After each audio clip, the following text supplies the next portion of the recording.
ఒకానొకప్పుడు ఒక పేద రైతు వద్ద ప్రతిరోజూ ఒక బంగారు గుడ్డు పెట్టే ఒక ప్రత్యేకమైన బాతు ఉండేది. రైతు ఆ గుడ్లను అమ్మి త్వరగానే ధనవంతుడయ్యాడు. కాని అతని అత్యాశ పెరిగిపోయింది.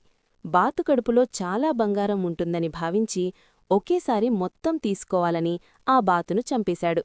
కాని లోపల ఏమీ లేదు. తన అత్యాశ వల్ల రైతు ఉన్న బంగారు బాతును కోల్పోయి మళ్లీ పేదవాడిగా మిగిలిపోయాడు.